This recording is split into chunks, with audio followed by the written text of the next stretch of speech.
Hello, I'm Jared. And I'm Ebony, and this is his. And hers, Warhammer 40k. Yay! Yay! Today we are covering Renegade Harrowmaster by Mike Brooks. And we loved it. It was pretty great. If you remember, we loved Alfarius, the Primarch book, which is also Mike Brooks. Yeah, Mike Brooks wrote the Alfarius Primarch novel. We jumped into M41 Alpha Legion right after that. Yeah. I was into it. Very good book. What do we have to say on this one? I think maybe my favorite thing about this book, having not read a lot of Alpha Legion except the Alfarius Primarch book, is that, you get this sort of, while there's a really great story happening, you get this glimpse into how post sort of 41st millennium, What?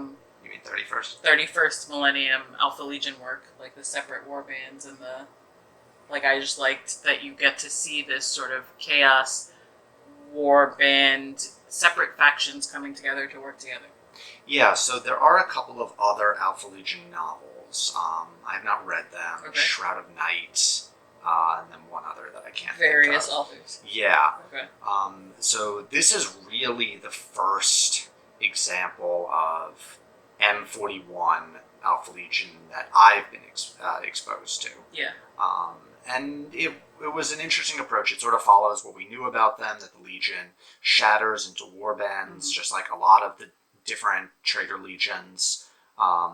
This book focuses primarily on one war band known as the Serpent's Teeth, similar to Lords of Silence or the Night Lords trilogy. It's one group that you primarily focus on, in this case even a smaller group than those, I'd say.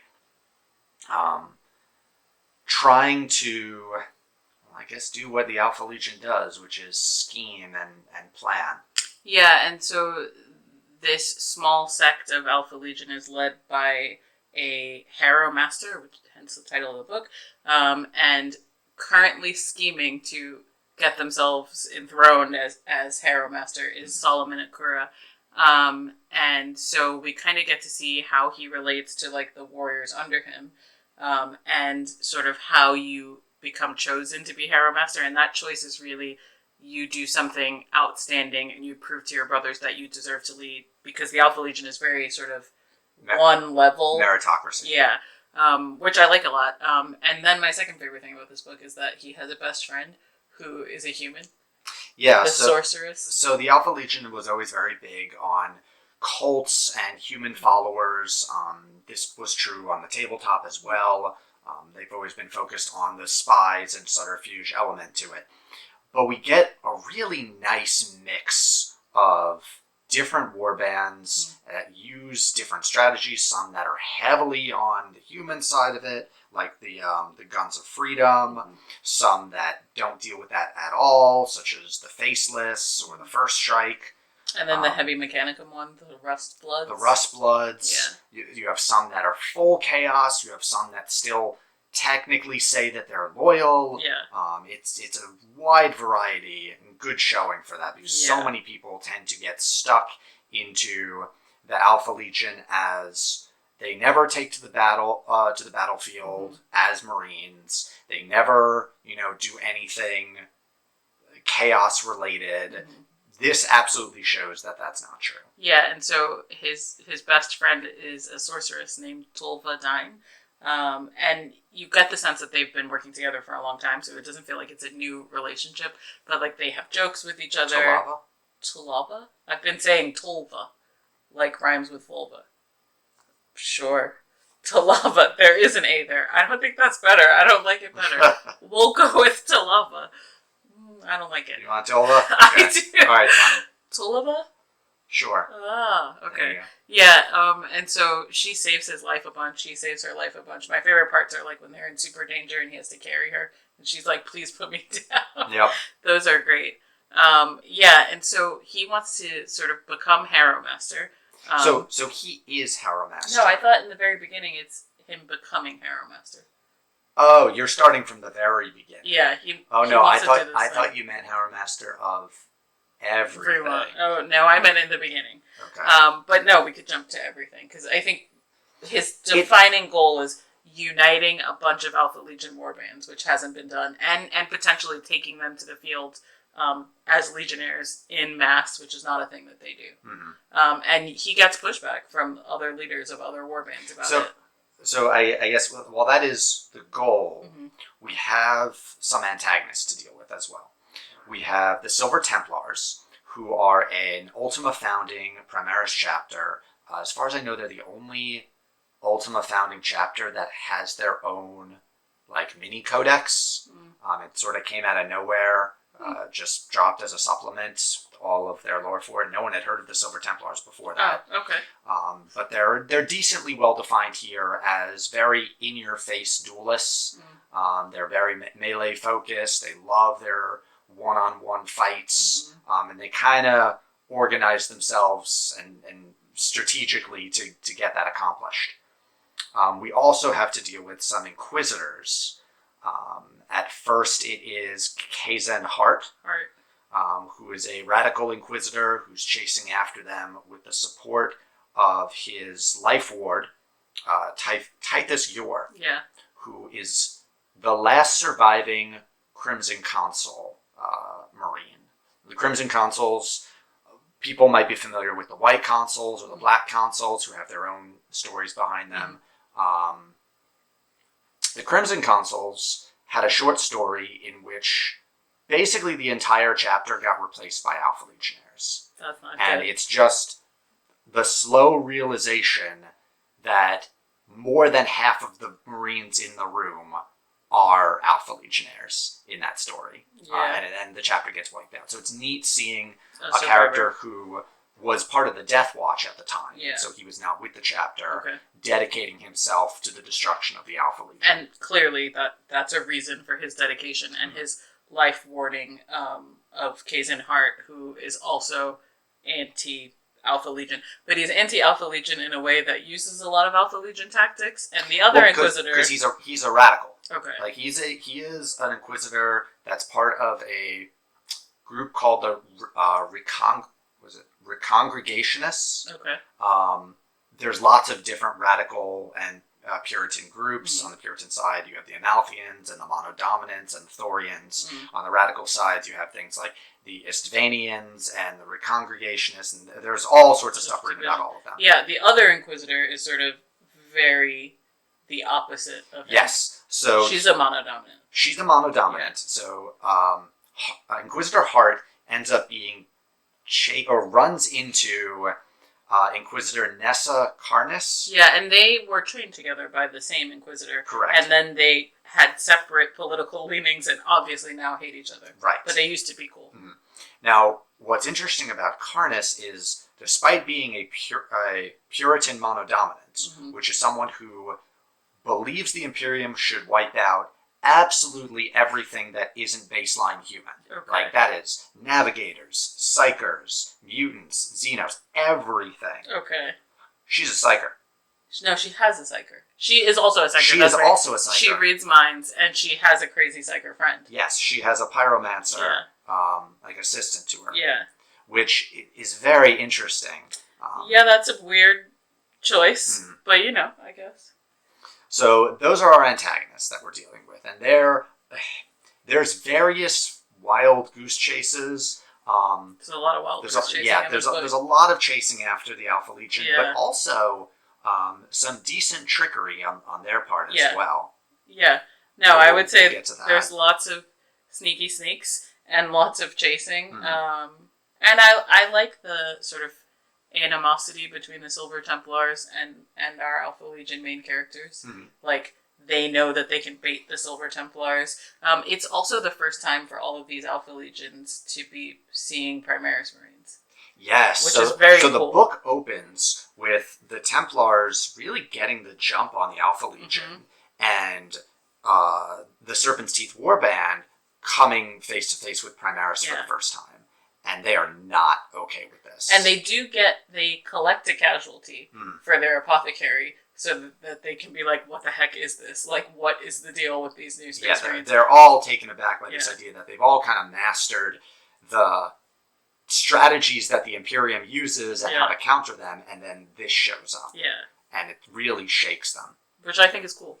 And that kind of sets into motion the main plan, I would say, of our main character, Solomon, which is to gather together all of the Alpha Legion warbands that are in Ultima Segmentum.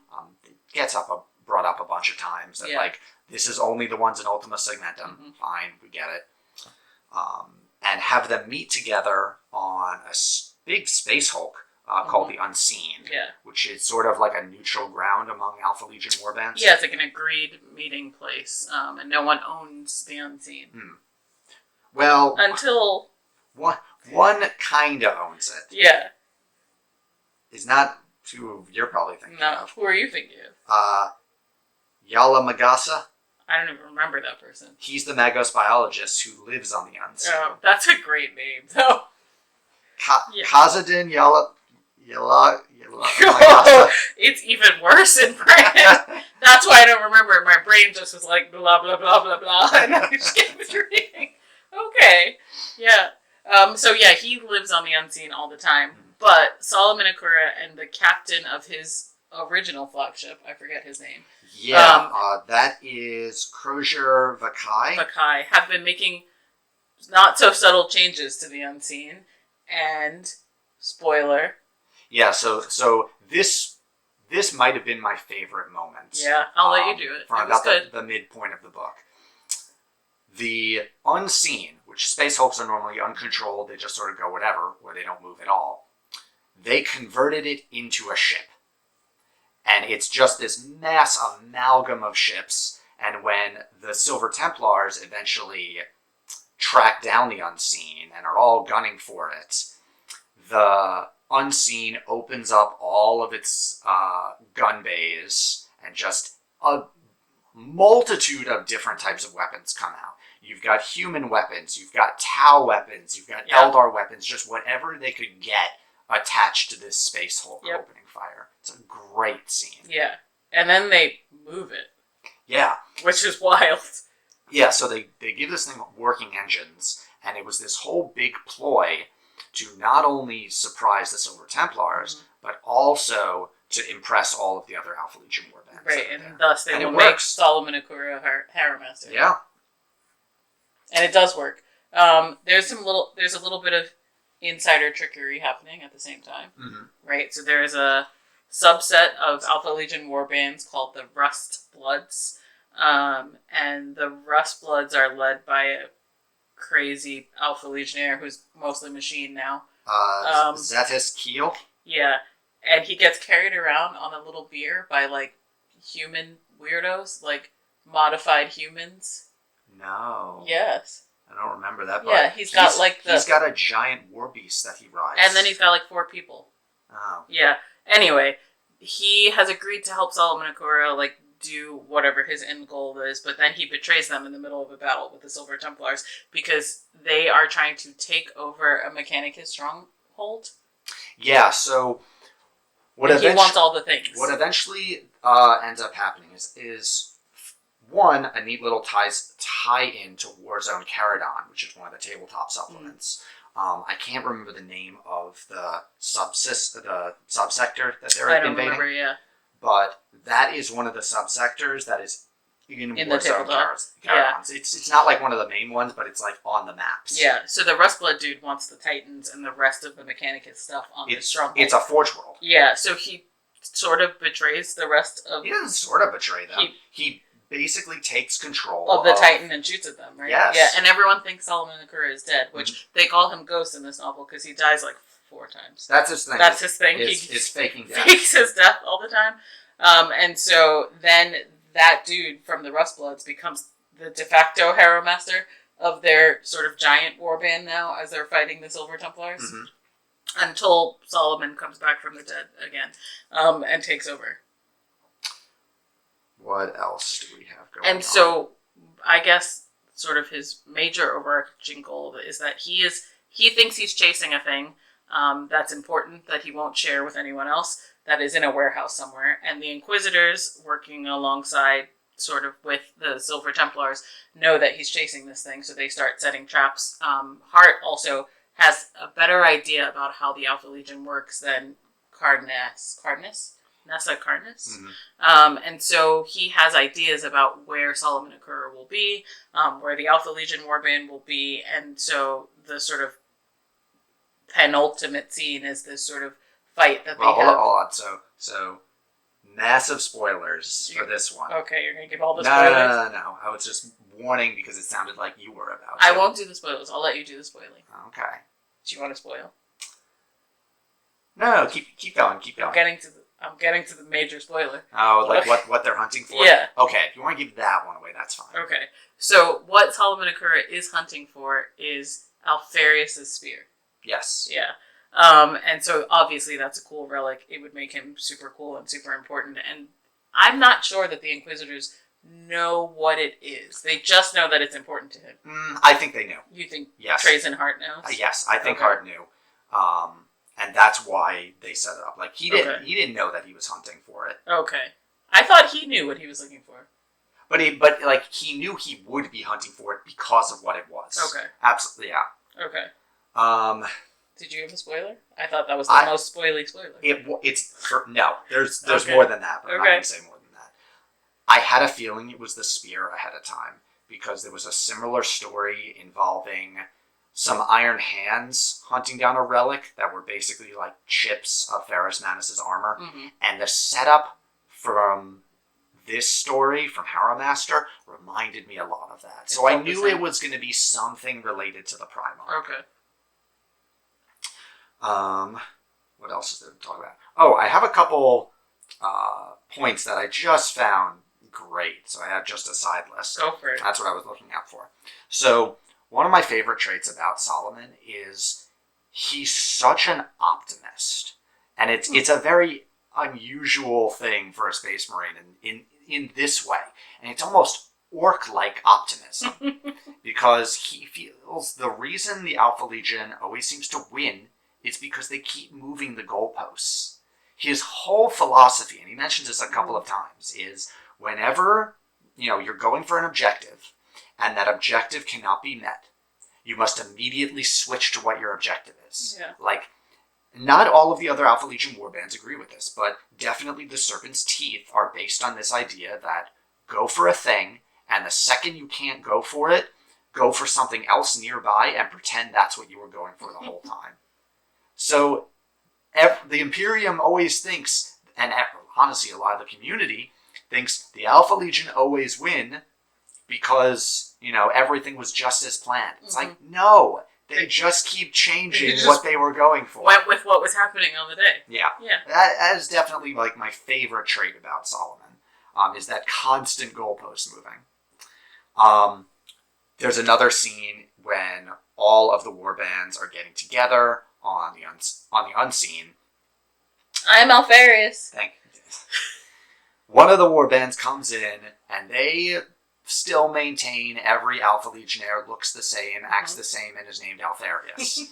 So the three of them come in and go, I am Alpharius. And someone from the crowd goes, no, you're not. And that was very funny. They have individual names, but later everyone's like, I can't tell them apart. Yep.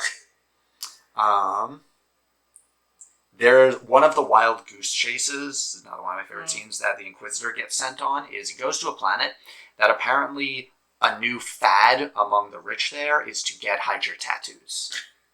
And it's like all kinds of Hydra tattoos. I forgot that. Yeah, there's Hydras everywhere. Hydras everywhere. And his goal to try and like he becomes obsessed with finding like secret meanings in the different ways that the tattoos are given.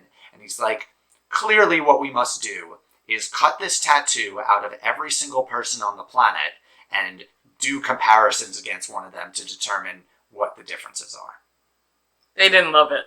No. And I don't think it actually happens. I think he gets stopped. Yeah. Because the other Inquisitor comes in and it's like they're attacking this other thing right now. Yeah. He's a little obsessive. Yeah. They're all a little crazy, actually. Yeah, all the characters are like a little bit crazy. Even the protagonist Silver Templars, I guess. They're straight shooters. I guess that's... Yeah, they're so single-minded that it seems crazy. I mean, at this point, as a chapter, they've only existed for maybe 15, 20 years. Okay, I guess. They're babies. Yeah. But, like, they seem so, like, hell-bent on doing the thing that they say they're going to do. Yes. Even when you know it's going to go badly. They are very much the opposite of the Alpha Legion Yeah. in that they choose an objective and they will focus on that objective above all to the detriment else. of everything else, yeah. But, you know, the battle scenes are good when they're in fights. It's great. Yeah. What else was there? I think that is most of the things without... That pretty much It's a short book. covers it. I feel like we've read it quickly. Yeah. It moves quickly. Yes. It definitely has I don't know, there's more of a lightheartedness to it. Yeah, I would say a say. lot of books. Yeah, it feels less grim dark. It reminds me closer to like an Indiana Jones or like a Star Wars style. Yes. Like not anything that happens in Star Wars or Indiana Jones, but just like there's a sense of like adventure to it. Yeah. Yeah, I think that's a good point. Honestly, that tone, to a greater or lesser extent, kind of goes through all of the Mike Brooks books that I've read. I'd say it was more present here than in Altharius, but maybe equal to what it was when I read Rites of Passage, which I think you would like a lot. Okay. Score? I'm gonna give it 8.5. I think I would give it a 9. Yeah? Yeah, you maybe. give it a 9? I was leaning towards 8.5, but it was so much fun to read that like it gets half points just for being so fun to read. Maybe I'm just a Mike Brooks fan. I feel like I never, sometimes I read a book and even when I enjoy it, I'll find a page or two where I'm like, eh. But I never had that happen. And every night reading this book, it was like, okay, you must stop reading now. Okay, you must stop reading now. And like every paragraph, there was a reason to read the next paragraph, which I think is great. Yeah. For me, so my benchmark when it comes to like chaos, like warband specific stories, is Lords of Silence. Okay. Which was a Chris Wright book, and it perfected like explaining the Death Guard. Okay. And so it just becomes my comparison of is this Lords of Silence for the Alpha Legion? No. Okay. Is it close? Yes. Yeah. Okay. Yeah. Yeah, I enjoyed it. Solid 9. Okay. Yeah. Anything more we wanted to say? Any other fun moments that you can remember? No, all the moments are fun in this book. Yeah? Yeah. What are we doing next? We're reading so many things. Yeah, so at the moment, we're we're kind of doing a bunch of things at once. We're listening to Void King, the next Dawn of Fire book. Well, that's why we're listening to Void King, right? Yeah, so Void King is basically like a little prequel before Martyr's Tomb. Which is 5. Dawn of Fire 5? Or is it 4? 6. 6? Okay. Yeah. That's a lot. You're listening to Dark Imperium, yeah. which when we finish that, we'll do a Dark Imperium episode. Yeah. I'm reading through Pariah years. I've read it a long time ago. Yeah, you read Pariah a while ago. I did just read Penitent, the second one. Yes. Yeah, very good. Yeah, so Can't wait for you to get there. So all sorts of different directions. Yeah. Honestly, at this point, whichever one we finish first is going to be the next one we talk about. Yeah, so stay tuned. Stay tuned for that. Bye. Bye, everyone.